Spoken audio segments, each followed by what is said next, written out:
Hello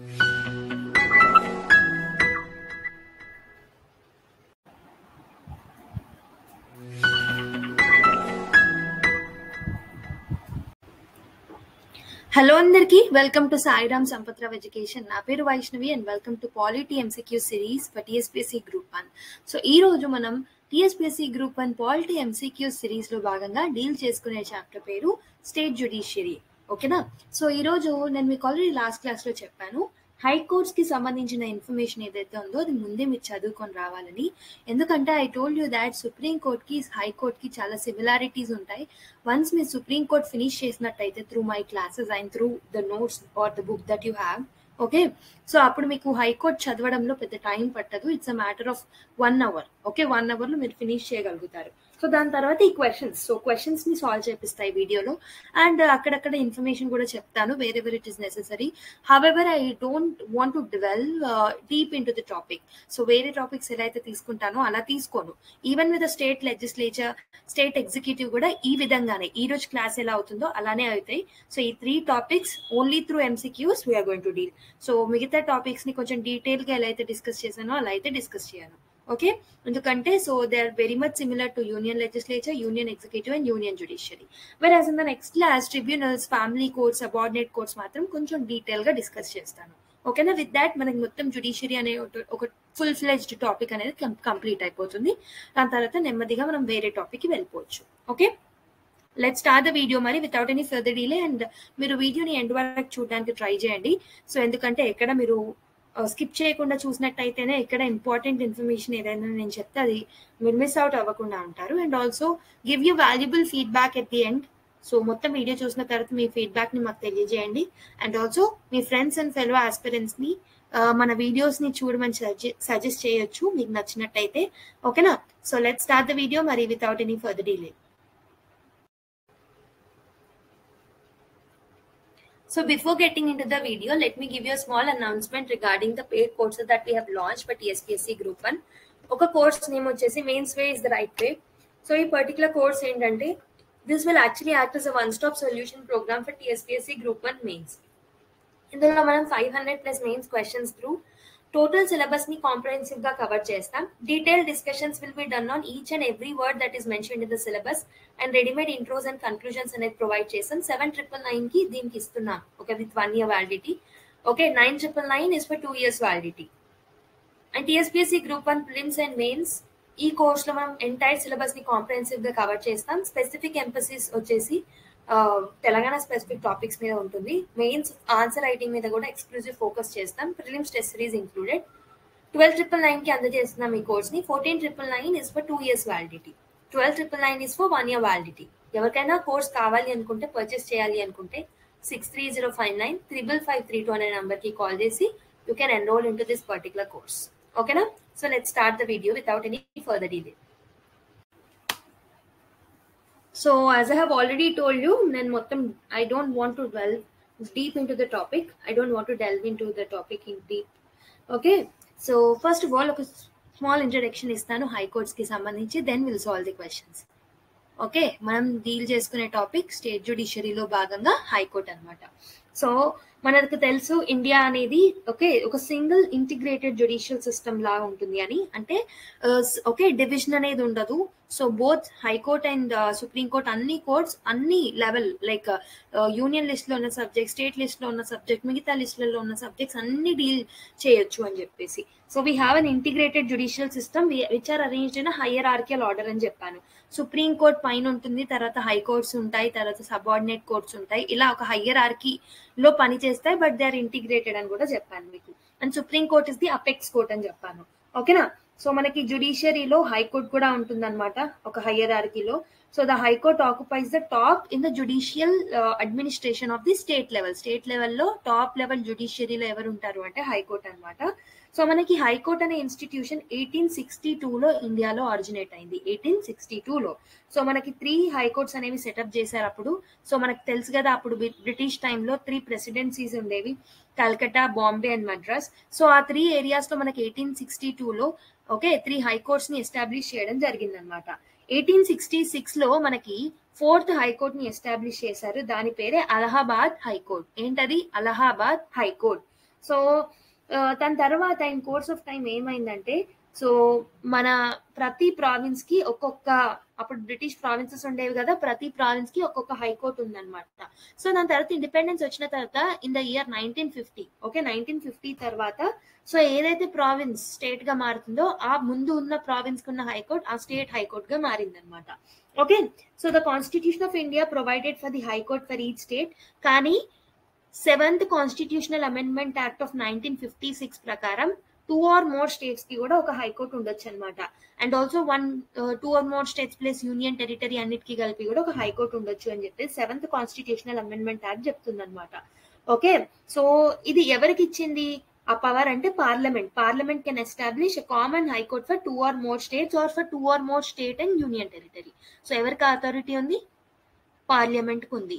A constitutional amendment act? 7th constitutional amendment act of 1956 గుర్తుపెట్టుకోండి. ఓకేనా? So అది, so మనం నంబర్ ఆఫ్ హైకోర్ట్స్ ఎన్ని ఉన్నాయి, ఓకే జ్యూరిస్డిక్షన్స్ ఏమున్న హైకోర్ట్స్ ఏంటి కూడా మనం చూద్దాం ఒకసారి. Okay, don't worry about that. So మనకి part 6 of the constitution, so part 6 of the constitution లో భాగంగా ఆర్టికల్ 214 నుంచి ఆర్టికల్ 213 వరకు మనకి ఈ particular articles will deal with the state judiciary అన్నమాట. Okay, it deals with organisation, independence, jurisdiction, powers, procedures and other things about the high court judges. ఓకేనా? So let us see the appointment, composition and appointment గురించి కూడా ఒకసారి నేను చెప్పడానికి try చేస్తాను fast గా. Okay, so మనకి ప్రతి హైకోర్టులో చీఫ్ జస్టిస్ ఆఫ్ ఇండియా ఉంటారు అండ్ ఆల్సో జడ్జెస్ ఉంటారు. సో ప్రెసిడెంట్ విల్ డిసైడ్ ఎంతమంది జడ్జెస్ ఉండాలి అనేది మన కాన్స్టిట్యూషన్ లో లేదనమాట. President is the one who will decide how many judges has to be according to the time. So ఆ particular హైకోర్టులో ఎంతమంది జడ్జెస్ ఉండాలి అనేది ఎవరు డిసైడ్ చేస్తారంటే ప్రెసిడెంట్ విల్ డిసైడ్. అండ్ ఇంతకుముందు ఏం చెప్పాను, parliament will decide 2 or more states కి కామన్ హైకోర్టు ఉండాలా లేదా అనేది పార్లమెంట్ డిసైడ్ చేస్తుంది. How many number of judges ఉండాలి అనేది ప్రెసిడెంట్ డిసైడ్ చేస్తారనమాట. ఓకేనా? So the constitution does not specify the strength of the high court అని చెప్పొచ్చు. So it is left to the discretionary of the president. Okay, president have a authority to determine the strength of the high court from time to time based on the work load ని బట్టి ఎంతమంది ఉండాలి, ఒక హైకోర్టులో ఎంతమంది judges ఉండాలి అనేది decide చేసేది ఎవరు? So it's the discretionary power of the president anamata. So how appointment of the judges will be done mari? Okay, appointment of judges and CJI in the high court ela aitundi ante, so mee chusukunte high court yokka judges evaraithe untaro these people are appointed by the president, similar to that of the supreme court judges kuda, so they are appointed by the president kada, ikkada kuda they are appointed by the president anamata. So మనకి CJI ఎవరైతే ఉంటారో, CJI కాదు CJ of high court, chief justice of high court ఎవరైతే ఉంటారో, so he or she will also be appointed by the president అన్నమాట after consultation with the chief justice of India. So supreme court యొక్క chief justice ని consult చేయాలి and also ఆ state యొక్క governor ని consult చేయాలన్నమాట. సో వాళ్ళ యొక్క కన్సల్టేషన్ తోటి so president will actually appoint CJ of or chief justice of high court. ఓకేనా? సో అండ్ మిగతా జడ్జెస్ ని అపాయింట్ చేయడానికి chief justice of concern high court ని కూడా కన్సల్ట్ చేయాలి. ఓకేనా? నార్మల్ గా చీఫ్ జస్టిస్ ఆఫ్ హైకోర్ట్ ని అపాయింట్ చేసేటప్పుడు సిజేఐ ని గవర్నర్ ని కన్సల్ట్ చేస్తే, మిగతా జడ్జెస్ ని అపాయింట్ చేసేటప్పుడు సిజే ఆఫ్ హైకోర్ట్ ని కూడా, అంటే చీఫ్ జస్టిస్ ఆఫ్ హైకోర్ట్ ని కూడా కన్సల్ట్ చేయాలన్నమాట. So in case of a common high court కి సంబంధించిన చీఫ్ జస్టిస్ ని కానీ జడ్జెస్ ని కానీ అపాయింట్ చేసేటప్పుడు ఆ కామన్ స్టేట్స్ లో ఉన్న ప్రతి గవర్నర్ ని కన్సల్ట్ చేయాల్సి ఉంటుంది అనమాట. అండ్ ఆల్సో మనకు తెలుసు second judges case, third judges case అనేవి జరిగాయి కదా. సో సెకండ్ జడ్జెస్ కేసులో ఏం చెప్పారు అంటే, హైకోర్టు యొక్క జడ్జెస్ ని అపాయింట్ చేసేటప్పుడు ఖచ్చితంగా president has to do his appointment in conformity to the Chief Justice of India. So CJI, okay, so no appointment of a judge of a high court can be made unless it is a conformity with the opinion of the Chief Justice of India అని చెప్పారంటే ఏంటి, second judges కేసులో ఏం చెప్పారంటే, so ఎప్పుడైతే president high court యొక్క judges ని appoint చేస్తాడో అప్పుడు ఖచ్చితంగా చీఫ్ జస్టిస్ ఆఫ్ ఇండియా యొక్క కన్సల్టేషన్ అనేది ముఖ్యం అని చెప్పేసి సెకండ్ జడ్జెస్ కేసులో చెప్పారు. వెరాజ్ మళ్ళీ థర్డ్ జడ్జెస్ కేసులో ఏం చెప్పారు అంటే, sole opinion of chief justice కాకుండా, ఓకే, చీఫ్ జస్టిస్ ఆఫ్ ఇండియాతో పాటు 2 మోస్ట్ సీనియర్ జడ్జెస్ ని కన్సల్ట్ అయిన తర్వాత, అంటే collegium of CJI plus 2 senior most judges యొక్క కన్సల్టేషన్ ప్రకారం అపాయింట్మెంట్ అనేది జరగాలని థర్డ్ జడ్జెస్ కేసులో చెప్పారనమాట. సో మనకు అక్కడేమో సుప్రీంకోర్టులోనేమో 4 judges, so okay 4 senior most judges, ఇక్కడేమో 2 మోస్ట్. ఓకేనా, గుర్తుపెట్టుకోండి. అండ్ దాని తర్వాత మనకు తెలుసు 99th కాన్స్టిట్యూషనల్ అమెండ్మెంట్ యాక్ట్ ద్వారా 2014లో ఎన్జేఏసీని యాడ్ చేద్దాం అనుకున్నారు, but it was deemed to be unconstitutional. It was declared as unconstitutional in the 4th judges case in 2015 అని. ఓకేనా, సో మనకి ఎందుకు దీన్ని ఓకే నల్ అండ్ వాయిడ్ గా డిక్లేర్ చేశారు అంటే because it was violating the principle called as independence of judiciary అని మనకు తెలిసిందే. సో ఈ పర్టికులర్ పార్ట్ మీకు క్లియర్ అయిందని అనుకుంటున్నా. ఓకేనా, సో ఐ హోప్ మీరు ఆల్రెడీ బుక్ నుంచి చదివేశారు, హోంవర్క్ చేశారు, బట్ ఎవరైతే చదవలేదో వాళ్ళ కోసం ఒకసారి మళ్ళీ రీక్యాప్ ఇచ్చాను. Okay, let's solve the first question. So first question is, under the provisions of the constitution of India, who is entitled to be consulted by the President of India in the matter of appointments of the judges of the Supreme High Court? Okay, High Court judges ని appoint చేసేటప్పుడు ఇక్కడ కింద ఇచ్చిన వాటిల్లో ఎవరిని consult చేస్తాడు president? Union minister of law and justice, advocate general of the state, attorney general of the India, governor. ఒకసారి try చేయండి పాజ్ చేసుకొని. So I hope you people have tried it. We know that he will consult the governor of the state ani. So along with the governor, CJI ni okay with 2 senior most judges ni kuda consult chestarani intaku munde cheppanu. Okay na, so option D is the right answer. So next question chudandi, who has the authority to appoint a judge of a high court? High court yokka judge ni appoint chese authority evarku untundi? Chief Justice of India, President of India, Governor of the concerned state, Legislative Assembly. Okkasari try cheyandi. So the right answer is manaku telisinde President of India has an authority to appoint, whereas he will consult CJI and also the governor of the concerned state ani. Okay, so option B is the right answer. Ippude nechukunnam.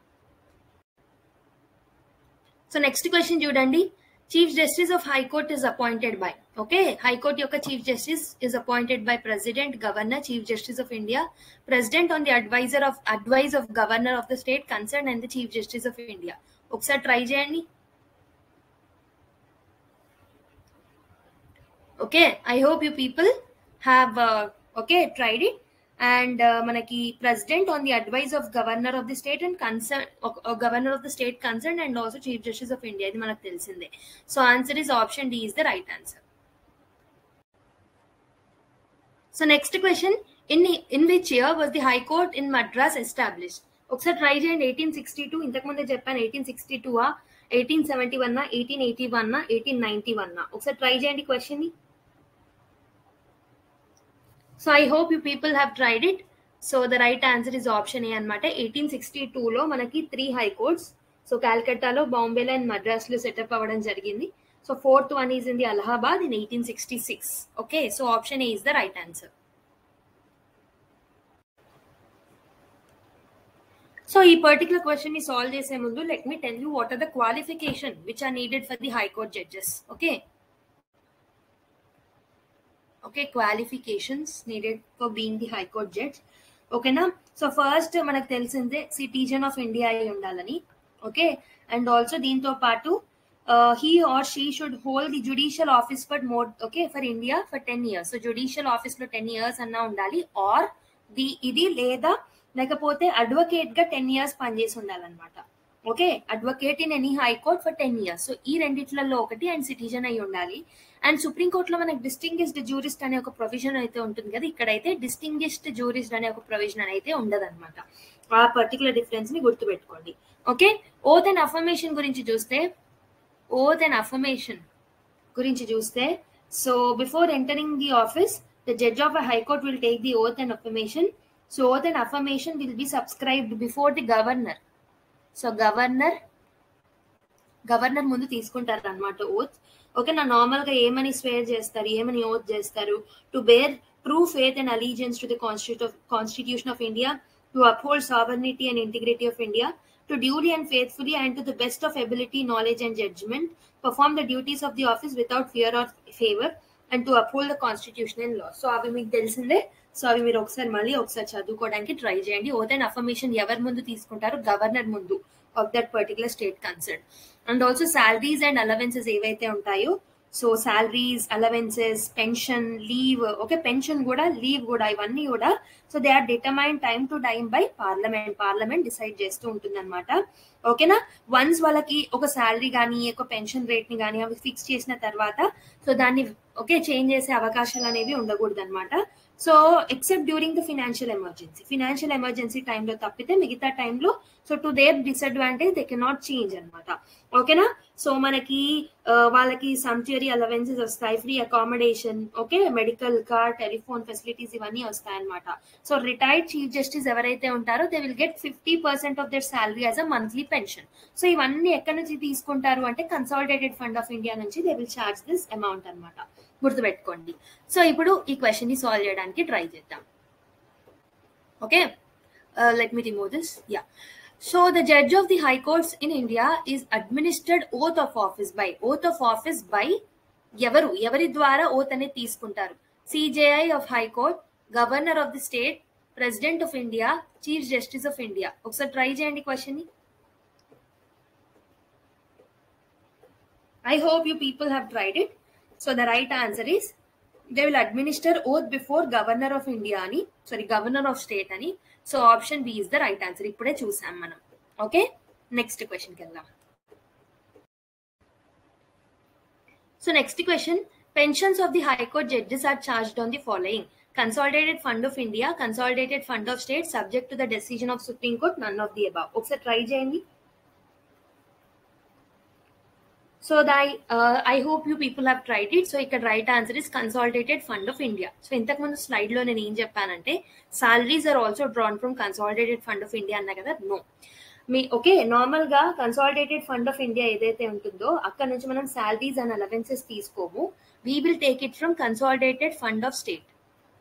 వెరాజ్ pensions మాత్రమే మనం consolidated fund of India నుంచి తీసుకుంటాం. So pensions of the high court judges are taken from consolidated fund of India.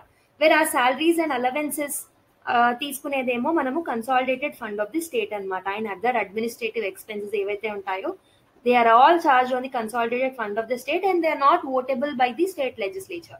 So మనకి ఇక్కడ pension అడుగుతున్నారు కాబట్టి option A is the right answer. గుర్తుపెట్టుకోండి ఈ పర్టికులర్ తేడాని.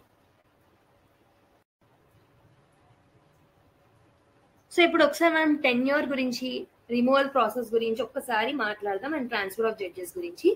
Once will speak about that. Tenure of judges చూసుకుంటే మీరు కాన్స్టిట్యూషన్ అనేది మనకు ఒక ఫిక్స్డ్ టెన్యూర్ ని ప్రిస్క్రైబ్ చేయలేదన్నమాట ఫర్ హైకోర్ట్ జడ్జ్, కానీ ఒక 4 ప్రొవిజన్స్ ఇచ్చింది కాన్స్టిట్యూషన్. అవేంటో చూద్దాం. సో ఫస్ట్ వచ్చేసి he or she అంటే judge will hold the office till they attain the years, ఎన్ని years, 62 years of the age అని చెప్పేసి చెప్పింది. ఓకేనా. And also any question regarding the age కి సంబంధించిన ఏదైనా క్వశ్చన్ ని డిటర్మైన్ చేయాలి అంటే it will be decided by the president. ఎవరు డిటర్మైన్ చేస్తారు? President will determine after consultation with the Chief Justice of India. Okay, and the decision of the president will be the final decision. Okay, and ఇంకేముంది constitution లో అంటే and the chief justice of India ఇక్కడ president decision ఏదైతే ఉందో that will be the final decision with respect to the age. And also judges can actually resign their office by writing to the president. So president కి ఒక letter రాసి వాళ్ళు resign చేయొచ్చు కావాలి అనుకుంటే. ఓకేనా. Judges can be remove from the office by the president on the recommendation of the parliament. Parliament recommendation ద్వారా president will remove the judges అన్నమాట. ఓకే, ఆ ప్రాసెస్ కూడా మనం నేర్చుకుందాం. ఓకే ఓకే నార్మల్ గా జడ్జెస్ ఎవరైతే ఉంటారో they will vacate their office when they are appointed as a judge of a Supreme Court or when they are transferred to any other high court. ఒకవేళ ఈ particular high court కి ఒక judge ఉన్నారు అనుకోండి, ఈ జడ్జ్ సుప్రీం కోర్ట్ జడ్జ్ గా మారారు లేకపోతే వేరే హైకోర్ట్ కి జడ్జ్ గా మారారు అన్నప్పుడు ఈ హైకోర్ట్ లో ఆటోమేటిక్ గా ఆయన జడ్జ్ అతని ఆఫీస్ ఏదైతే ఉంటుందో అది వెకేట్ అవుతుంది అనమాట. ఓకే, సో టెన్యూర్ చూడండి 62 years అని కాన్స్టిట్యూషన్ లో మెన్షన్ చేసింది. హవెవర్ ఏదైనా ప్రెసిడెంట్ ఒక ఏజ్ కి సంబంధించింది ఉంటే ప్రెసిడెంట్ సిజేఐ యొక్క అడ్వైస్ తీసుకొని ఏదైనా డెసిజన్ ఇవ్వచ్చు. అండ్ ఇంకొకటి ఏంటంటే నార్మల్ గా రిజైన్ చేయాలి అనుకుంటే ఓకే ప్రెసిడెంట్ కి లెటర్ రాసి రిజైన్ చేయొచ్చు. And parliament will actually okay do the removal process and president will actually remove from the office of like judge ni from their office he'll remove anamata president. Okay, removal process gurinchi discuss cheddam. Next ఇంకొకటి ఏంటంటే ఒకవేళ వేరే హైకోర్టుకి జడ్జిగా మారినా సుప్రీంకోర్టుకి జడ్జిగా మారినా ఆటోమేటిక్ గా అతని యొక్క ఆఫీస్ అనేది వెకేట్ అవుతుంది అనమాట. గుర్తుపెట్టుకోండి పాయింట్స్ ని. నెక్స్ట్ ఒకసారి రిమూవల్ ప్రాసెస్ చూద్దాం. రిమూవల్ ప్రాసెస్ ఎలా అంటే, సో నార్మల్ గా ప్రెసిడెంట్ యొక్క ఆర్డర్ ద్వారా రిమూవ్ చేయబడతారు అనమాట. ఓకే, ప్రెసిడెంట్ ఎలా ఆర్డర్ ఇస్తారు అంటే based on the parliament decision. So normal ga the president can issue the removal order only after the address of the parliament has been presented to him in the same session. Again నేను last time కూడా చెప్పాను, in the supreme court same session లోనే ఆ removal process అంతా జరిగిపోవాలన్నమాట. So the address must be supported by special majority in each house of the parliament. ప్రతి house of the parliament లో special మెజారిటీతో ఓకే 2/3 మెజారిటీతో ఓకే చెప్పాలన్నమాట. And the ground of removal is again same like supreme court judge proved misbehaviour and incapacity. మళ్ళీ ఈ process అనేది parliament లో జరుగుతుంది, స్టేట్ లెజిస్లేచర్ లో కాదు. ఓకేనా. అండ్ ఏమంటారు, నార్మల్ గా మనం హైకోర్టు యొక్క సుప్రీం కోర్టు యొక్క జడ్జ్ ని ఎలా రిమూవ్ చేస్తామో అలానే రిమూవ్ చేస్తాం. జడ్జెస్ ఎంక్వైరీ యాక్ట్ ఏదైతే ఉంటుందో, నేను మీకు చెప్పాను కదా 1968 జడ్జెస్ ఎంక్వైరీ యాక్ట్ ఏదైతే ఉంటుందో ఓకే దాని ప్రకారమే మనం ఆ ప్రొసీజర్ అనేది ఫాలో అవుతాం అనమాట. Same with respect to the Supreme Court judge and also with respect to the High Court judge. So 100 members actually need to sign in the Lok Sabha, 50 members actually need to be signed in the Rajya Sabha. Then speaker or chairman will decide whether a removal motion should be admitted or not. Once speaker ఒప్పుకున్న తర్వాత ఒక 3-member కమిటీని constitute చేస్తాము. అందులో CJI of supreme court ఉంటారు, CJI of high court ఉంటారు, and also distinguished jurist ఉంటారు. So వీళ్ళు ఒకవేళ ఆ పర్సన్ నిజంగానే మిస్బిహేవియర్ కానీ ఓకే ఇన్కెపాసిటీతో ఉన్నారు అని అనిపిస్తే వాళ్ళ డెసిషన్ పార్లమెంట్ కి చెప్తారు.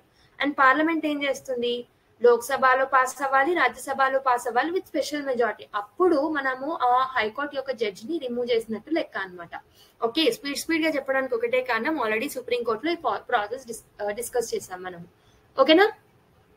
నెక్స్ట్ ఏం చేస్తారు అంటే, ఒకవేళ ఆ మోషన్ పార్లమెంట్ లో ఆ మోషన్ పాస్ అయిపోతే so it will be addressed to the president అనమాట. ప్రెసిడెంట్ అప్పుడు ఆ పర్టికులర్ హైకోర్ట్ జడ్జి ని రిమూవ్ చేస్తారు. Finally the president will pass an order removing the judge. ఓకేనా. సో నార్మల్ గా procedure for the impeachment of judge of high court supreme court judge కూడా same అనమాట. I repeat it again. Same session లో removal motion అనేది pass అవ్వాలి. President will remove based on the recommendation of the parliament removal order ఇస్తే president will remove the high court judge అనమాట. So first ఏంటంటే 50 members actually sign చేయాలి రాజ్యసభలో and 100 members లోక్సభలో sign చేయాలి. దీని తర్వాత స్పీకర్ అడ్మిట్ చేయాలా వద్దా అనేది చూస్తాడు, స్పీకర్ ఆర్ చైర్మన్. ఓకే, వాళ్ళు ఒప్పుకున్న తర్వాత 3 members కమిటీని కాన్స్టిట్యూట్ చేస్తారు. అందులో ఎవరెవరు ఉంటారు, CJI of supreme court, CJI of concern high court and distinguished jurist.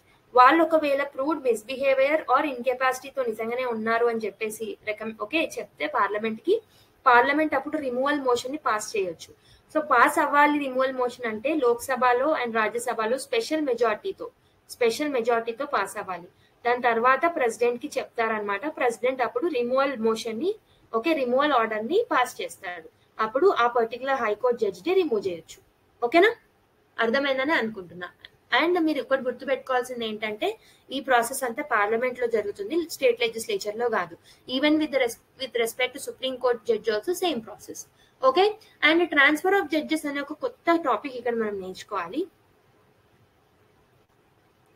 Transfer of judges అక్కడ సుప్రీం కోర్టులో మనం నేర్చుకోలే ఈ topic.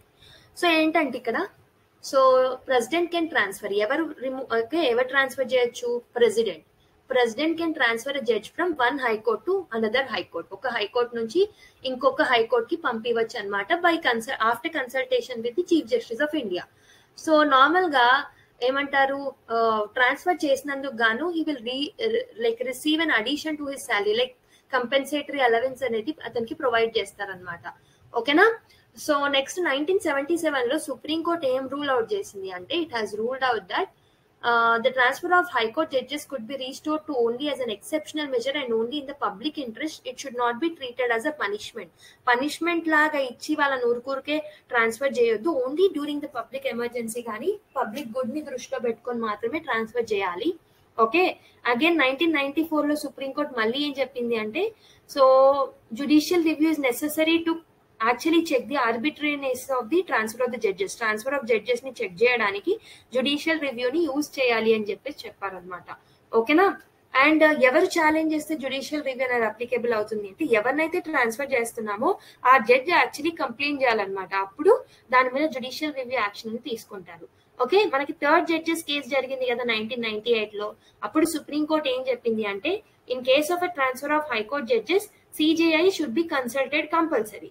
Okay, in addition to that 4 most senior judges ఎవరైతే ఉంటారో వాళ్ళని కూడా కన్సల్ట్ చేయాలని చెప్పి సుప్రీంకోర్టు చెప్పింది అంట.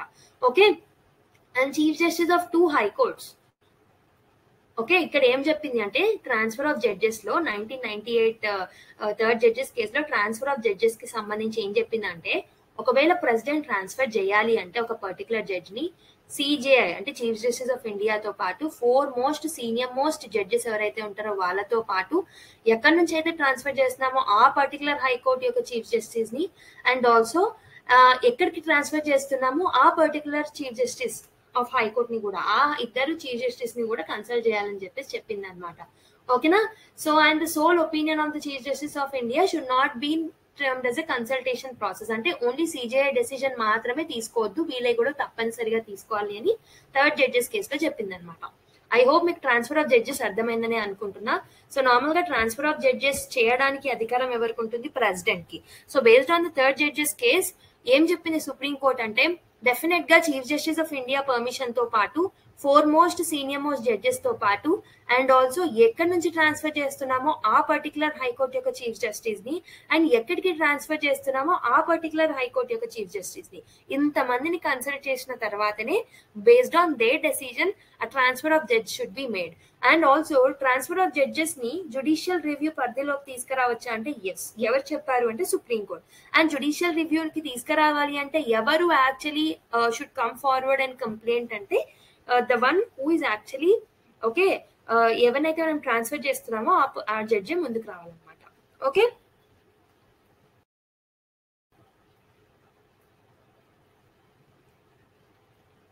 సో ఇప్పుడు చూడండి, in any question arises as to the age of the judge of the high court the question shall be decided by. So normal గా age of a judge of a high court ని decide చేయాలంటే ఆ particular question ఎవరు decide చేస్తారు? సిజేఐయా, president of ఇండియానా? ఓకేనా, so collegium of judges headed by the chief justice of ఇండియానా? 3 judges committee constituted by vice president of ఇండియానా? ఒకసారి ట్రై చేయండి. So the right answer is President of India in consultation with the Chief Justice. But ultimate decision maker evaru? President annamata. So option B is the right answer. So ఇంతకు ముందు నేను చెప్పాను మీకు age criteria అనేది 63 actually maximum limit. But దాంతో పాటు ఇంకొకటి ఏం చెప్పింది అంటే ఒకవేళ ఏజ్ క్రైటీరియా గురించి ఏదైనా డెసిజన్ తీసుకోవాలంటే ప్రెసిడెంట్ చేతిలో ఉంటుంది in consultation with the chief justice of India. Okay, so option B is the right answer. As of now మనకు 25 హైకోర్ట్స్ ఉన్నాయన్నమాట కంట్రీలో. Out of them 3 have jurisdiction over more than 1 state. So 3 high courts కి more than 1 state jurisdiction అనేది ఉందన్నమాట. Okay, so union territories of Jammu and Kashmir and Ladakh కి common high court ఉంటుంది. Okay, the other union territories fall under the jurisdiction of different state high courts అని చెప్పొచ్చు. Let's see అసలు ఏమేమి దేనికి ఉన్నాయో ఒకసారి will have a look in to it and solve some questions related to it. ఓకేనా, so దాంట్లో నుంచి క్వశ్చన్స్ ఎలా అడుగుతారో కూడా చూద్దాం. సో మీరు చూసుకుంటే ఫస్ట్ అలహాబాద్ హైకోర్ట్ వచ్చేసి నేను మీకు ఆల్రెడీ చెప్పాను 1866 లో కాన్స్టిట్యూట్ అయింది అని ఉత్తరప్రదేశ్ లో. Okay, so next Andhra Pradesh high court, Andhra Pradesh కి జ్యూరిస్డిక్షన్ ఉంటుంది. Chennai high court, Tamil Nadu, Puducherry, okay or Pondicherry. Chhattisgarh వచ్చేసి ఛత్తీస్గఢ్, ఢిల్లీ వచ్చేసి ఎన్సిటీ ఆఫ్ ఢిల్లీ. ఇక్కడ మీరు గమనించాల్సింది గువాహటి హైకోర్ట్, అరుణాచల్ ప్రదేశ్ కి అండ్ నాగాలాండ్ కి అండ్ ఆల్సో అస్సాం కి అండ్ మిజోరం కి ఈ 4 ఏరియాస్ జ్యూరిస్డిక్షన్ అనేది గువాహటి హైకోర్ట్ కిందికి వస్తుంది. ఓకే, పాయింట్ ని గుర్తుపెట్టుకోండి. నెక్స్ట్ గుజరాత్ హైకోర్ట్ ఏదైతే ఉందో so this will actually take into consideration of Gujarat only. Himachal high court Himachal, Jammu and Kashmir and Ladakh కూడా వస్తుంది ఇక్కడ. ఓకేనా, so Jharkhand Karnataka, Kerala and Lakshadweep. Kerala and Lakshadweep ఉంటుంది. కల్కటాకి Andaman and Nicobar islands and West Bengal. Okay, కల్కత్తాకేమో West Bengal and Andaman and Nicobar islands, కేరళకేమో లక్షద్వీప్ అండ్ కేరళ, మధ్యప్రదేశ్ కి మధ్యప్రదేశ్, మణిపూర్ కి మణిపూర్, మేఘాలయకి మేఘాలయ, ముంబైకి ముంబై, ఒరిస్సాకి ఒరిస్సా. పంజాబ్ అండ్ హర్యానా హైకోర్ట్ వచ్చేసి మనకి చండీగఢ్ కి, హర్యానాకి, పంజాబ్ కి మూడింటికి వస్తుంది అనమాట. రాజస్థాన్ కి, సిక్కిం కి, తెలంగాణ, త్రిపుర, ఉత్తరాఖండ్. ఓకేనా, మళ్ళీ రిపీట్ చేస్తాను. అలహాబాద్, ఆంధ్రప్రదేశ్. నెక్స్ట్ మనకి బాంబే హైకోర్టు డిస్కస్ చేసామా మనము? ఇక్కడ ఇవ్వలేదు కదా, నేను let me right it over here. So ఆ టేబుల్లో లేనిది ఇక్కడ రాస్తున్నాను. బాంబే హైకోర్టు ఏదైతే ఉందో, సో దీనికి Maharashtra, Goa, Dadra and Nagar Haveli and also Daman and Diu, ఈ 4 వస్తాయి అనమాట దీని కింద. గుర్తుపెట్టుకొని Maharashtra, Goa, Daman and Diu, Dadra and Nagar Haveli comes under Bombay. Next Calcutta high court. వినో కల్కటా హైకోర్ట్ అంటే okay West Bengal and Andaman Nicobar islands వస్తాయని చెప్పా. ఛత్తీస్గఢ్కి ఛత్తీస్గఢ్, ఢిల్లీకి ఢిల్లీ, గువాహటికి అస్సాం, నాగాలాండ్, మిజోరం అండ్ అరుణాచల్ ప్రదేశ్, గుజరాత్కి గుజరాత్, హిమాచల్ ప్రదేశ్కి హిమాచల్ ప్రదేశ్, జమ్మూ కాశ్మీర్కి Jammu and Kashmir and Ladakh. Okay జార్ఖండ్కి జార్ఖండ్, కర్ణాటకకి కర్ణాటక, కేరళకేమో కేరళ అండ్ లక్షద్వీప్, మధ్యప్రదేశ్ ఏమో మధ్యప్రదేశ్, మద్రాస్ హైకోర్టు ఏదైతే ఉందో అది తమిళనాడు అండ్ పుదుచ్చేరిని కవర్ చేస్తుంది. మణిపూర్ ఇక్కడ లేదు, మణిపూర్ రాస్తున్నాను. మణిపూర్కి మణిపూర్ హైకోర్టు ఉంటుంది. ఓకే సో మేఘాలయకి మేఘాలయ హైకోర్టు ఉంటుంది. మణిపూర్కి మణిపూర్ ఉంటుంది. యా ఇక్కడ ఉంది ఆల్రెడీ. మణిపూర్కి మణిపూర్, మేఘాలయకి మేఘాలయ, ఒరిస్సాకి ఒడిస్సా, పాట్నాకి ఓకే పాట్నాకి బీహార్ లో ఉంటుంది అనమాట. ఓకే పాట్నా హైకోర్టు బీహార్ లో ఉంటుంది. ఓకే ఐ హోప్ ఇక్కడ రాలేదు అనుకుంటున్నా. పాట్నా బీహార్కి. Okay Punjab and Haryana, Punjab, Haryana and Chandigarh మూడింటిని కవర్ చేస్తుంది. రాజస్థాన్కి రాజస్థాన్, సిక్కింకి సిక్కిం, తెలంగాణకి తెలంగాణ, త్రిపురకి త్రిపుర, ఉత్తరాఖండ్కి ఉత్తరాఖండ్. ఓకే వీటిని గుర్తుపెట్టుకోవడానికి ట్రై చేయండి. ఇప్పుడు కొన్ని క్వశ్చన్స్ ఈ టేబుల్ నుంచి అసలు ఎలా క్వశ్చన్స్ అడుగుతారో చూద్దాం. So which high court has a jurisdiction over the state of Arunachal Pradesh? Guwahati, Mumbai, Kolkata, Chandigarh. ఒకసారి ట్రై చేయండి. So I hope you people have tried it. The right answer is Guwahati High Court. So ఇది అస్సాంని, నాగాలాండ్ని, Arunachal ప్రదేశ్ని and మిజోరంని cover చేస్తుందని చెప్పాను మీకు ఇంతకు ముందే. So option A is the right answer అనమాట. So which of the following states or union territories have a common high court? Uttar Pradesh and Bihar, Punjab, Haryana and Chandigarh, Punjab and Jammu and Kashmir, Assam and Bengal. ఒకసారి try చేయండి. So I hope you people have tried it. So already చెప్పాను Punjab and Haryana high court ఏదైతే ఉంటుందో అది పంజాబ్కి, హర్యానాకి and also చండీగఢ్కి common jurisdiction గా పనిచేస్తుంది అని. So option B is the right answer. So the High Court judge addresses his resignation letter. So resignation letter ఎవరికి ఇస్తారని చెప్పాను? ప్రెసిడెంట్ కా, చీఫ్ జస్టిస్ ఆఫ్ ఇండియా కా, chief justice of high court కా, governor of that particular state కా. ఒకసారి try చేయండి. So I hope you people have tried it. So the High Court judge will actually addresses his resignation to the President of India. So ఇంతకు ముందు కూడా చూసాం. So option A is the right answer.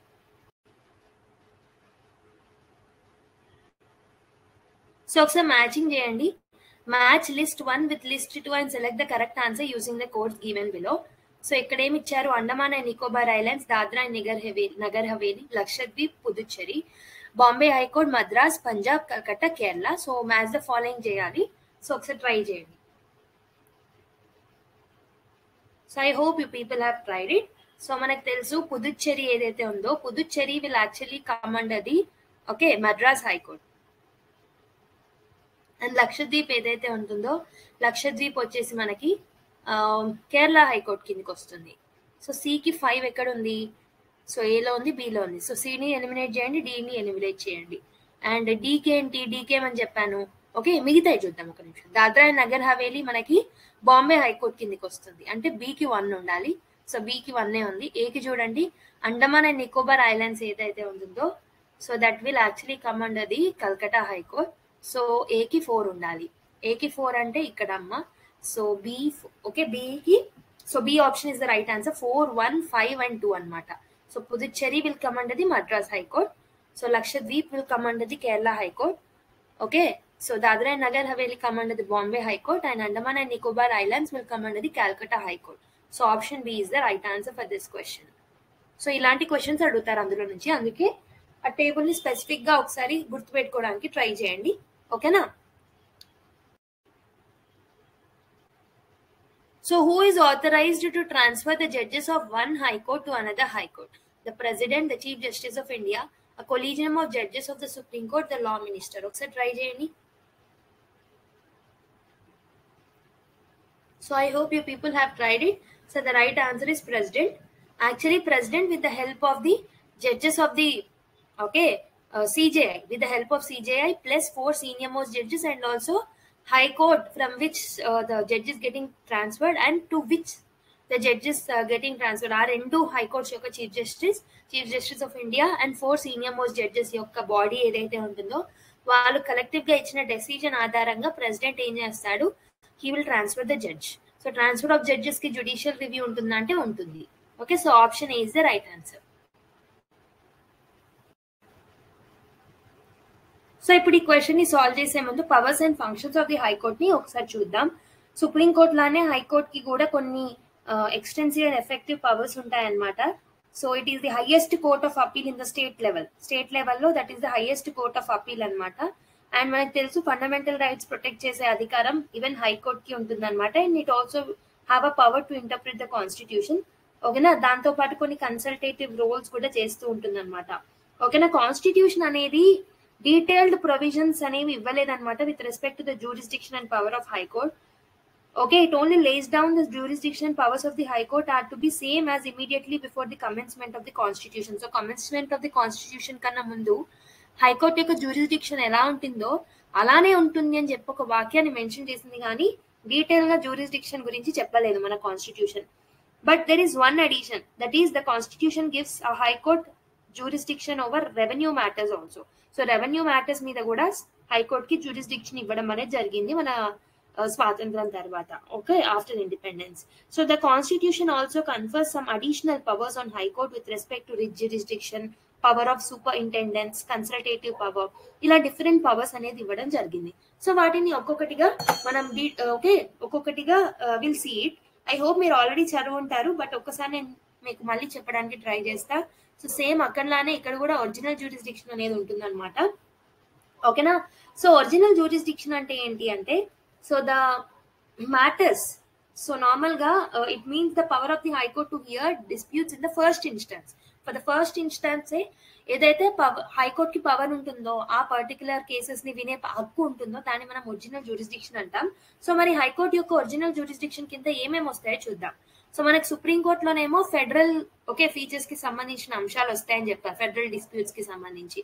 మరి ఇక్కడ ఏమొస్తాయి అంటే matters of admiralty and contempt of court, admiralty and also contempt of court ఏదైతే ఉంటుందో దానికి సంబంధించిన అంశాలు ఒరిజినల్ జ్యూరిస్డిక్షన్ కిందకి వస్తాయి అనమాట. సో నార్మల్ గా పార్లమెంట్ కి సంబంధించిన ఎలక్షన్స్, స్టేట్ లెజిస్లేచర్ కి సంబంధించిన ఎలక్షన్స్ కూడా మనకి ఇక్కడికి వస్తాయి అనమాట. Disputes regarding the elections of parliament and state legislature. And regarding the revenue matter, revenue collection కి సంబంధించి అలాంటివి కూడా ఒరిజినల్ జ్యూరిస్డిక్షన్ కిందకి వస్తాయి. అండ్ ఫండమెంటల్ రైట్స్ కి సంబంధించిన ఎన్ఫోర్స్మెంట్ కి సంబంధించి కూడా ఒరిజినల్ జ్యూరిస్డిక్షన్ కిందకి వస్తుంది. Case is ordered to be transferred from subordinate court involving the interpretation of its constitution will also come under the original jurisdiction. అంటే సబార్డినేట్ కోర్ట్ నుంచి దానికి కేసెస్ వస్తాయి కదా, అవి కూడా మనకి ఇందులోకి వస్తాయి అన్నమాట ఒరిజినల్ జ్యూరిస్డిక్షన్ కి. ఓకేనా, సో అండ్ మనకి కాల్కట్టా, బాంబే, మద్రాస్ అండ్ ఢిల్లీ హైకోర్ట్స్ ఏవైతే ఉంటాయో they have an original civil jurisdiction in cases of higher value అనమాట. మిగతా వాటితో కంపేర్ చేస్తే వీటికి సివిల్ సివిల్ జ్యూరిస్డిక్షన్ అనేది కొంచెం ఎక్కువగా ఉంటుంది అనమాట. ఓకేనా, 1973 కన్నా ముందు Calcutta, Bombay, Madras high court original criminal jurisdiction కూడా ఉండే కాల్కట్టా, బాంబే అండ్ మద్రాస్ హైకోర్ట్ మీద. కానీ మనం టోటల్ గా సిఆర్పిసి 1973 ద్వారా మొత్తం ఆ క్రిమినల్ జ్యూరిస్డిక్షన్ ఏదైతే ఉంటుందో దాన్ని తీసేయడం జరిగింది. ఓకేనా, ఐ రిపీట్ ఇట్ అగైన్. ఏమేమి ఒరిజినల్ జ్యూరిస్డిక్షన్ కిందకి వస్తాయంటే admiralty and contempt of court, parliamentary state legislature కి సంబంధించిన election matters, revenue matters revenue collection కి సంబంధించి, ఫండమెంటల్ రైట్స్ ఎన్ఫోర్స్మెంట్ గురించి, సబార్డినేట్ కోర్ట్ నుంచి ట్రాన్స్ఫర్ అయిన కేసెస్ అండ్ 4 హైకోర్ట్స్ ఏవైతే ఉన్నాయో కాల్కట్టా, బాంబే, మద్రాస్ తో పాటు ఢిల్లీ హైకోర్ట్ ఏదైతే ఉందో they will have original civil jurisdiction in the cases of higher value. 1973 CrPC ద్వారా ఒరిజినల్ క్రిమినల్ జ్యూరిస్డిక్షన్ ని రిమూవ్ చేయడం జరిగింది అనమాట. So this is about the original jurisdiction. Okay, next మనం నేర్చుకునే టాపిక్ ఏంటంటే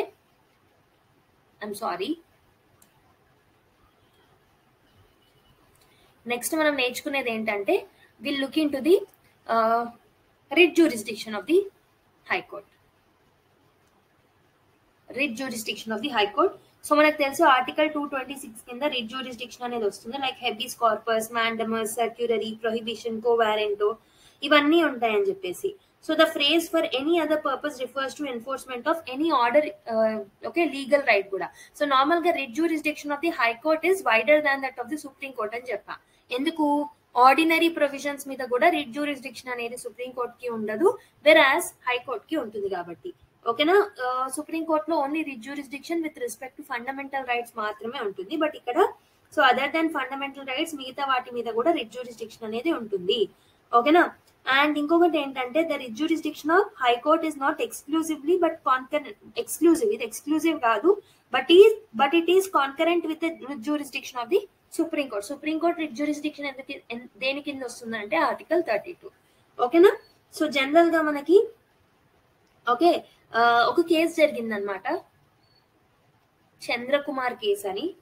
సో చంద్రకుమార్ కేసు ఆఫ్ 1997 లో సుప్రీం కోర్ట్ ఏం చెప్పింది అంటే writ jurisdiction of both high court and supreme court are a basic structure feature. Okay, basic structure of the constitution కిందకి వస్తాయి రిట్ జ్యూరిస్డిక్షన్ అని చెప్పేసి చెప్పింది అనమాట. ఏం లేదు, సో రిట్ జ్యూరిస్డిక్షన్ గురించి మీరు ఆల్రెడీ చదివారని నేను అనుకుంటున్నాను. సో రిట్ జ్యూరిస్డిక్షన్ ఆర్టికల్ 226 కిందకి వస్తుంది. సో మనం ఆల్రెడీ డీటెయిల్ గా చాలా సార్లు హెబిస్ కార్పస్, సర్క్యులరీ, మాండమస్ వీటి గురించి డిస్కస్ చేసాం, అవన్నీ వస్తాయి. So it is wider than that of the supreme court. Okay, writ jurisdiction of high court is wider than that of the supreme court, ఎందుకంటే ఆర్డినరీ ప్రొవిజన్స్ మీద కూడా రిట్స్ ఇష్యూ చేయొచ్చు ఇక్కడ. ఓకే, అండ్ చంద్రకుమార్ కేసులో ఏం చెప్పింది సుప్రీం కోర్ట్ అంటే so writ jurisdiction of supreme court and high court will come under the judicial review అని. ఓకేనా? Next, so next important function is appellate jurisdiction అనమాట. సో సేమ్ మనకి సుప్రీం కోర్ట్ లానే ఇక్కడ కూడా అప్పలేట్ జ్యూరిస్డిక్షన్ అనేది ఉంటుంది. సో ఈ అప్పలేట్ జ్యూరిస్డిక్షన్ లో సివిల్ మ్యాటర్స్ కి సంబంధించి, క్రిమినల్ మ్యాటర్స్ కి సంబంధించి ఉంటుంది అనమాట. అక్కడేమో కాన్స్టిట్యూషనల్ మ్యాటర్స్ మీద కూడా మనకి ఉంటుంది సుప్రీం కోర్ట్ లో. ఇక్కడేమో civil matters and also criminal matters. Civil matters లో ఏమేమి ఉంటాయి మ్యామ్ అంటే okay, so first appeals from the orders and judgment of the district courts, additional courts, subordinate courts on both question of law and fact and if it amounts the stipulated limits. So normal ga district courts lo gaani, subordinate courts lo gaani, so akkada తీసుకునే judgment ఏదైతే ఉందో if it is having any question of law or ఒకవేళ అక్కడ prescribe చేసిన amount, ఇప్పుడు for example 7 lakh కన్నా, example చెప్తున్నా, 7 lakh కన్నా ఎక్కువగా డీల్ చేసే కేసెస్ అది డీల్ చేయొద్దు అన్నప్పుడు అది ఆటోమేటిక్ గా హైకోర్టుకి వెళ్ళిపోతుంది అనమాట. సో అలాంటివి. And also second appeals from the orders and judgments, first appeals వెళ్తాయి, సెకండ్ అపీల్స్ కూడా వెళ్తాయి. ఓకేనా? సో నార్మల్ గా కాల్కటా, బాంబే అండ్ మద్రాస్ హైకోర్ట్ లో మనకి ఇంట్రా కోర్ట్ అపీల్స్ అనేవి కూడా ఉంటాయి. అంటే ఫర్ ఎగ్జాంపుల్ ఒక సింగిల్ జడ్జ్ హైకోర్ట్ ఏదైనా డిసైడ్ చేశారు అనుకోండి, that can be dealt with okay, that can be appealed to the high court. So normal గా సివిల్ మ్యాటర్స్ లో ఏమేమి ఉంటాయంటే district judges, subordinate judges are ఇంకా మిగతా కోర్ట్స్ ఏవైతే సబార్డినేట్ కోర్ట్స్ ఉంటాయో అక్కడ నుంచి మ్యాటర్స్ అపీల్ అవ్వచ్చు అనమాట హైకోర్ట్ కి if it is having any question of law. Okay, and second appeal కూడా అవ్వచ్చు, ఫస్ట్ అపీల్ అవ్వచ్చు, సెకండ్ అపీల్ కూడా అవ్వచ్చు. Or if it is exceeding the stipulated limit also, stipulated amount ఏదైతే ఉందో దాని లిమిట్ క్రాస్ అయితే కూడా హైకోర్ట్ కి అపీల్ చేసుకోవచ్చు. ఓకేనా? సింగిల్ జడ్జ్ బెంచ్ మద్రాస్ లో కానీ, బాంబేలో కానీ, కాల్కటాలో కానీ, సో అక్కడ నుంచి మనకి అపీల్ అనేది జరగవచ్చు అనమాట హైకోర్ట్ కి. ఓకేనా? మిగతా ట్రిబ్యునల్స్ నుంచి okay, administrative and other tribunals లై in the division bench of a state high court. In 1997, Supreme Court ruled that tribunals are subject to writ petition of the High Court. Consecutively, it is not possible for the aggrieved person to approach the Supreme Court directly against the decisions of the tribunals without first going to the High Court. So, normally, Supreme Court ichina decision prakaram, administrative tribunals and migita tribunals evaithe untayo, అక్కడ ఇచ్చిన decision ని మనం first appeal చేసుకోవాలి అంటే first high court లో చేసుకోవాలి, దాని తర్వాతే నెక్స్ట్ సుప్రీం కోర్ట్ లో చేసుకోవాలి. హైకోర్ట్ ని వదిలిపెట్టి సుప్రీం కోర్ట్ కి రావద్దు అనమాట according to supreme court. Okay, so మీరు గుర్తుపెట్టుకోండి సివిల్ మ్యాటర్స్ లో మనకి ఏమేమి ఉంటాయి. సో స్టిపులేటెడ్ లిమిట్ దాటినప్పుడు అపీల్ చేసుకోవచ్చు, సెకండ్ అపీల్స్ చేసుకోవచ్చు, అండ్ ఆల్సో ట్రిబ్యునల్ మ్యాటర్స్ ని కూడా అపీల్ చేసుకోవచ్చు, అండ్ కొన్ని హైకోర్ట్స్ లో సింగిల్ జడ్జ్ బెంచ్ ఇచ్చిన డెసిజన్ ని కూడా అపీల్ చేసుకోవచ్చు. These will all come under the civil matters. And criminal matters లో ఏమొస్తాయంటే ఓకే, సెషన్ కోర్ట్స్ లో కానీ, అడిషనల్ సెషన్ కోర్ట్స్ లో కానీ okay, appeals from the judgment of a session courts and additional session courts lie to the high court if a sentence is one of more imprisonment for more than 7 years. So normal గా session courts కానీ, subordinate courts కానీ 7 years కన్నా ఎక్కువగా punishment అని judgement ఇచ్చింది అనుకోండి, అలాంటి decisions ని మనము హైకోర్ట్కి వీ కెన్ అపీల్ అనమాట. Okay, and also death sentence ఇచ్చినప్పుడు, అంటే సబార్డినేట్ కోర్ట్స్ ఏవైతే ఉంటాయో అవి డెత్ సెంటెన్స్ వచ్చినప్పుడు కూడా అది ఫైనల్ డెసిజన్ కాదనమాట, అది ఖచ్చితంగా హైకోర్ట్ కి అపీల్ అవ్వాల్సిందే. డెత్ మ్యాటర్స్ డెత్ సెంటెన్స్ కి సంబంధించిన మ్యాటర్స్ ఖచ్చితంగా హైకోర్ట్ కి అపీల్ కావాల్సిందే అనమాట. గుర్తుపెట్టుకోండి ఈ పాయింట్స్ ని. నెక్స్ట్ ఇది అప్పలేట్ జ్యూరిస్డిక్షన్. సో నెక్స్ట్ ఇంకేముంటాయి అంటే అడిషనల్ గా మనకి సూపర్వైజరీ జ్యూరిస్డిక్షన్ అనేది కనబడుతుంది.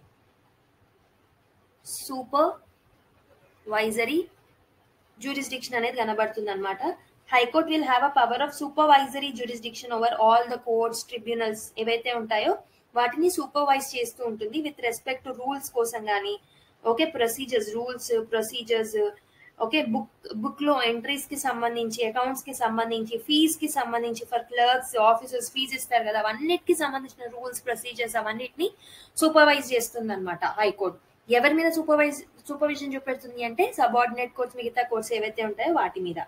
So the power of superintendence of high court is very broad because it extends to all courts and tribunals whether they are subject to an appellate jurisdiction of the high court or not. So normal గా ప్రతి ఒక్క court, ఆ state లో ఉన్న tribunals, ఆ state లో ఉన్న subordinate courts అన్నిటికీ సూపర్వైజింగ్ పవర్ అనేది చూపెట్టొచ్చు అనమాట. అండ్ ఆల్సో ఇంకొకటి ఏంటంటే it can be, okay, so normal గా ఏం లేదు, సూపర్వైజరీ జ్యూరిస్డిక్షన్ అంటే ఏం లేదు, రూల్స్ అండ్ ప్రొసీజర్స్ అవన్నిటికి సంబంధించిన వాటిని సూపర్వైజ్ చేయొచ్చు అనమాట. మిగతాదంతా ఒకసారి మీరు మీ దగ్గర ఉన్న బుక్ లో నుంచి చదివేసేయండి, ఓకేనా. And also it has a power to control over the subordinate courts also. This is another function, and it has a power of the judicial review, and it also has a power of court of record. Court of record అంటే కూడా మీకు supreme కోర్టులో ఎలా ఉంటుందో ఇక్కడ కూడా అలానే ఉంటుంది. సో ఏమేం పవర్స్ ఉంటాయి, ఒకటి ఒరిజినల్ జ్యూరిస్డిక్షన్ ఉంటుంది, ఒకటి సూపర్వైజరీ జ్యూరిస్డిక్షన్ ఉంటుంది, ఒకటి అప్పలేట్ జ్యూరిస్డిక్షన్ ఉంటుంది, ఒకటి సబార్డినేట్ కోర్ట్స్ మీద కంట్రోల్, ఒకటి కోర్ట్ ఆఫ్ రికార్డ్, ఒకటి పవర్ ఆఫ్ జ్యుడిషియల్ రివ్యూ, ఓకేనా, and writ jurisdiction. These are all powers and functions of the high court అనమాట. స్పీడ్ గా చెప్తుంది మ్యామ్ అని అనుకోకండి, ఎందుకంటే సో నేను మీకు ఆల్రెడీ చెప్పాను ఈ క్లాస్ లో నేను I'm going to deal with only questions అని, బట్ హవెవర్ నేను ఎక్కడైతే కాన్సెప్ట్ అవసరమో అక్కడ చెప్తున్నాను. So which one of the following is not the main jurisdiction of the high court of the state? Advisory jurisdiction, original jurisdiction, supervisory jurisdiction, appellate jurisdiction. So try చేయండి ఒకసారి. I hope you people tried it. So మనకు original ఉంది, advisory ఉంది, supervisory ఉంది, appellate ఉంది. whereas advisory jurisdiction high court కేసులో లేదు. So answer ఏంటి? Option A is the right answer.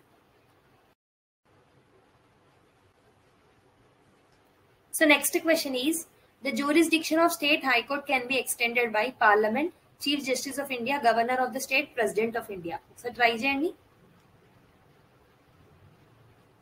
So the right answer is parliament. Parliament can actually extend the jurisdiction of the state high court also. So option A is the right answer anamata.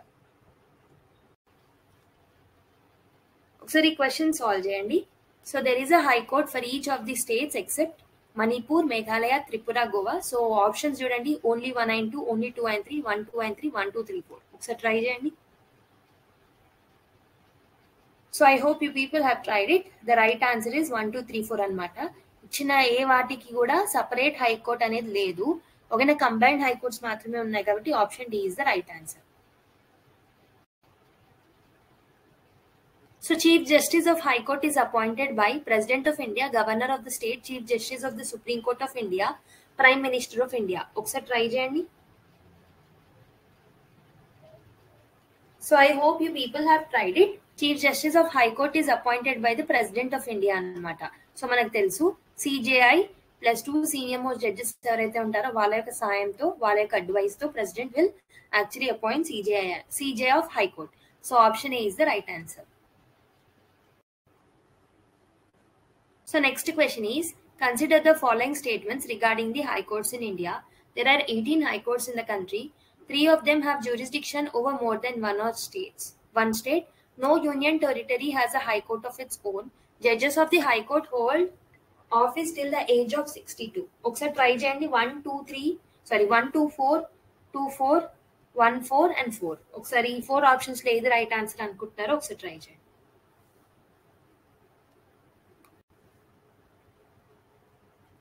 So I hope you people have tried it. So మనకు answer వచ్చేసి ఇక్కడ చూడండి, there are 18 high courts అంటున్నాడు, but 25 చూసాం కదా. Okay, more than 18 చూసాం కదా. So 1 తప్పు కాబట్టి 1 ఉన్న ఎలిమినేట్ చేసేయండి. అండ్ 2 and 4 అని ఉంది కదా, సెకండ్ ఆప్షన్ కరెక్ట్ రాంగ్ చూసుకుంటే సరిపోతుంది. 3 of them have jurisdiction of more than 1 state, అది కూడా కరెక్టే. సో 2 కరెక్ట్ కాబట్టి 2 and 4 is the right answer. Okay, so మనకి చూసుకుంటే మీరు 3 particular high courts ki they have more than 1 jurisdiction anamata. So B is the right answer. 2 and 4 is the right answer. And age of 62 idi kuda correct kabatti B is the right answer. So which one of the following high courts have a territorial jurisdiction over Andaman and Nicobar Islands? Andhra Pradesh, Calcutta, Madras, Orissa. Oksa try cheyandi. So the right answer is already మనం discuss చేసాం. So Calcutta High Court has a territorial jurisdiction over Andaman and Nicobar Islands also. So option B is the right answer.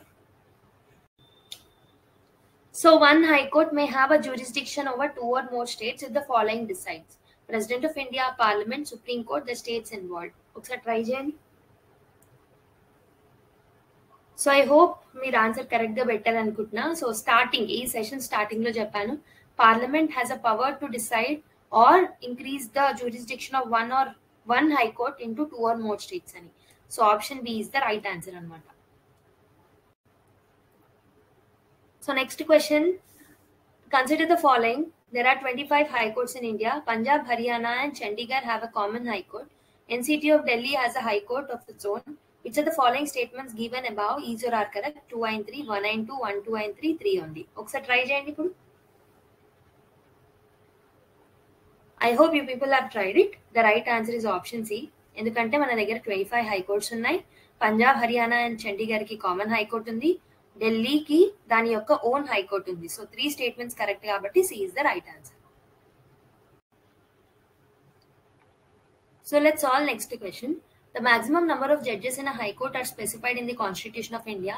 Every high court has a power of superintendence over all the courts and tribunals except military tribunals, provided that they're subject to appellate jurisdiction of the high court.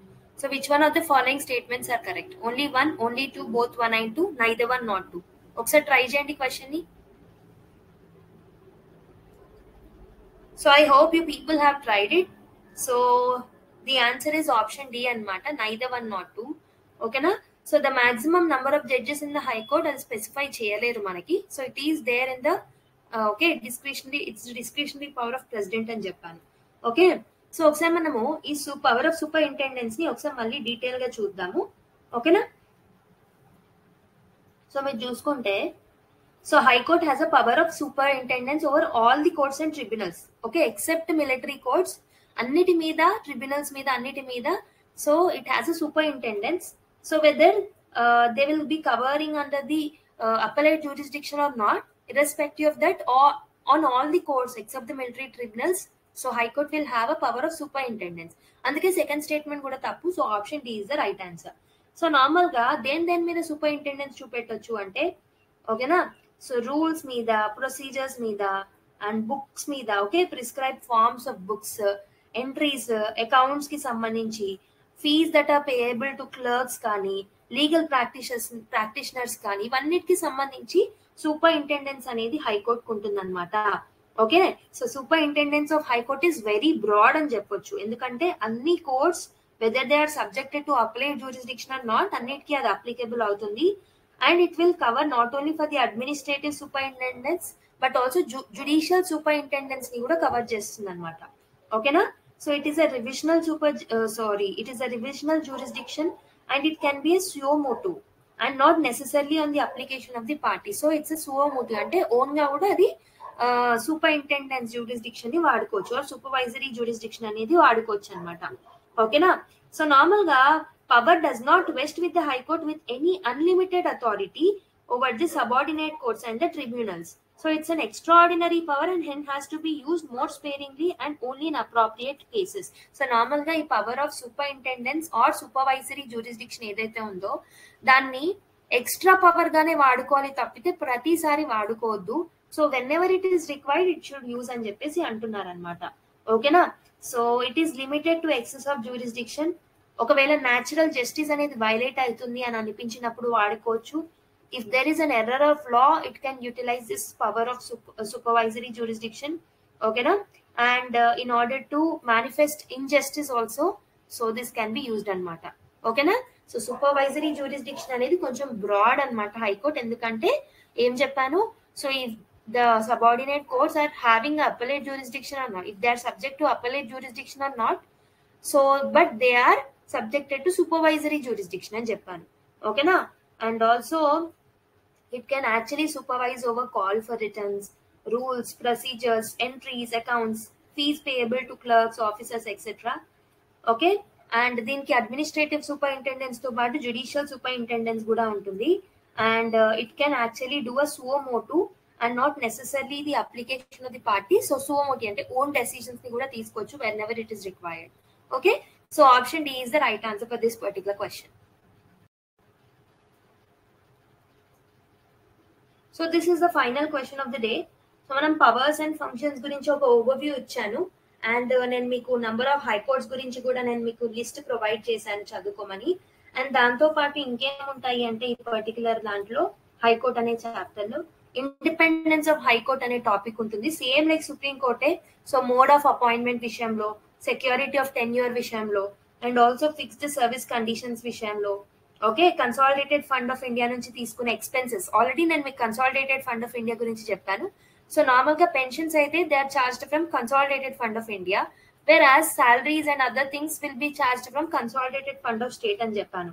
So conduct of judges cannot be discussed, ban on practice after retirement, power to punish for its contempt, freedom to appoint its staff, its jurisdiction cannot be curtailed, separation from the executive. So ఇవన్నీ మనకి, so these will actually help in maintaining the independence of the high court. So same like supreme court, supreme court లో మనం already detail గా discuss చేసాం కాబట్టి, so ఎవరైతే supreme court చూడలేదో supreme court లో ఆ పర్టికులర్ పార్ట్ ని చూసి ఒక్కసారి హైకోర్ట్ చాప్టర్ ని చదివేసేయండి, అర్థమైపోతుంది. ఓకేనా. ఇక్కడ కూడా మనకి acting chief justice, additional and acting judges, retired judges అనే అంశాలు ఉంటాయి, అది కూడా ఒకసారి చదివేసుకోండి. ఓకేనా. ఇంపార్టెంట్ ఆర్టికల్స్ చెప్పడానికి ట్రై చేస్తా ఇప్పుడు. ఓకే. సో ఈ క్వశ్చన్ సాల్వ్ చేసి ఇంపార్టెంట్ ఆర్టికల్స్ నేర్చుకొని will wind up the session. ఓకేనా. So yeah, which one of the following are the main jurisdiction of the High Court of the state? Original jurisdiction, appellate jurisdiction, supervisory jurisdiction, advisory jurisdiction. Choose the correct answer from the courts. 1, 2 and 3, 2 and 3 and 4, 1, 3 and 4, 1, 2 and 4. ఒకసారి try చేయండి.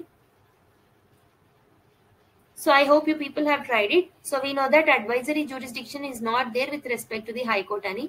So మనకి 3 options eliminate అవుతాయి. 1, 2 and 3 is the right answer అన్నమాట. ఓకేనా. So ఇప్పుడు మనం కొన్ని articles నేర్చుకుందాం. సో ఇంపార్టెంట్ ఆర్టికల్స్ చూసుకుంటే ఆర్టికల్ 214 ఏదైతే, అక్కడేమో 124 కదా, ఇక్కడ 214 అనమాట. సో హైకోర్ట్స్ ఉంటాయి. Okay. There shall be high courts అని చెప్పేసి 214 చెప్తుంది. 215 will be regarding to the courts of record, court of record. And 216 is the constitution of high courts. Okay. So normal గా హైకోర్ట్స్ ఆఫ్ ద స్టేట్స్ గురించి చెప్పే 214, constitution of high court గురించి చెప్పే 216. 217 about appointment of the judges, salaries అవన్నిటి గురించి 217 చెప్తుంది. 218 is application of certain provisions relating to the supreme court to high court. కొన్ని supreme court provisions కూడా హైకోర్ట్ కి వర్తిస్తాయి అని చెప్పే ఆర్టికల్ 218 అనమాట. 219 is oath and affirmation, oath and affirmation గురించి చెప్పేది 219. 220 is restriction on practice after the permanent, okay, after being a permanent judge. So restriction on practice అని చెప్పేసి చెప్తుంది 220. 221 సాలరీస్ గురించి చెప్తుంది. 222 is about transfer of judge from one high court to another court. So 222 అనేది transfer of judge from one high court to another court. 223 article 223 is about appointment of the acting CJI. Okay. 224 ఏమో మనకి additional and acting CJI judges. 224A ఏమో okay retired judges ని తీసుకురావడం. 225 ఏమో jurisdiction of existing high courts. 225 is about jurisdiction of existing high courts. 226 is about okay writs. ఇది very very important, మొత్తంలో ఇది very very important. మిగతా అన్ని చదవకపోయినా ఇది ఒకటి గుర్తుపెట్టుకోండి. నెక్స్ట్ 227 ఏమో power of superintendence over all the courts. So ఇంతకుముందు చెప్పాను కదా సూపరింటెండెన్స్ పవర్ ఉంటుందని, అది ఆర్టికల్ 227 కింద ఉంటుంది. 228లో transfer of certain cases to high court. 229లో officers and servants and the expenses of the high court. Okay, so ఇలా మనకు చాలా ఉన్నాయి, బట్ ఇక్కడ మీరు గుర్తుపెట్టుకోవాల్సింది ఒకటే 224 అనే ఆర్టికల్ ని గుర్తుపెట్టుకోండి. ఓకే, ఐఎమ్ సారీ 226 అనే ఆర్టికల్ ని గుర్తుపెట్టుకోండి. Okay, you have to remember 226. And also 214 ఏమో హైకోర్ట్ గురించి చెప్తుంది, 215 ఏమో కోర్ట్ ఆఫ్ రికార్డ్స్ అండ్ 216 ఏమో కాన్స్టిట్యూషన్ ఆఫ్ హైకోర్ట్ గురించి. ఓకేనా? సో ఒక్కసారి మీ దగ్గర ఉన్న బుక్ నుంచి ఆర్టికల్స్ కూడా చదవడానికి ట్రై చేయండి. సో ఇక్కడ పెద్దగా ఇంపార్టెంట్ కాదు, బట్ ఒక మార్జిన్ గుర్తుపెట్టుకోండి. 214 ఆర్టికల్ 214 నుంచి మనకి ఆర్టికల్ 232 వరకు హైకోర్ట్స్ గురించి ఉంటుందని గుర్తుపెట్టుకోండి. అండ్ ఇక్కడ 222 ఉంది, ఇది గుర్తుపెట్టుకోవడం ఈజీయే, అంటే transfer of judges related to 222 అని, అలాంటివి గుర్తుపెట్టుకోవడానికి ట్రై చేయండి. It will be enough. Okay, వేరే సుప్రీం కోర్ట్ మాత్రం నేను డీటెయిల్ గా ఏమేమి గుర్తుపెట్టుకోవాలి, అన్ని గుర్తుపెట్టుకోవాలి, ఆర్డర్లు ఎలా గుర్తుపెట్టుకోవాలి ఎందుకు చెప్పానంటే అక్కడ ఇంపార్టెంట్, ఇక్కడ పెద్దగా ఇంపార్టెంట్ కాదు. ఓకే, సో అదనమాట ఈ రోజు video. I hope you people have enjoyed this video. So next class లో మనం ఏం చేద్దామంటే ట్రిబ్యునల్స్ అనే చాప్టర్ ఉంటుంది కదా, ట్రిబ్యునల్స్ అనే చాప్టర్ ని అండ్ ఆల్సో సబార్డినేట్ కోర్స్ అనే చాప్టర్ ని ఫినిష్ చేద్దాం. ఓకే, అండ్ దాని తర్వాత ఇంకో క్లాస్ లో Lok Adalat and national Gram Nyayalayas, okay Gram Nyayalayas, Lok Adalats, okay వీటి గురించి. సో దట్ మనకి టోటల్ గా మిగతా అంశాలు కూడా విత్ రెస్పెక్ట్ టు జ్యుడిషియరీ అవి కూడా అయిపోతాయి.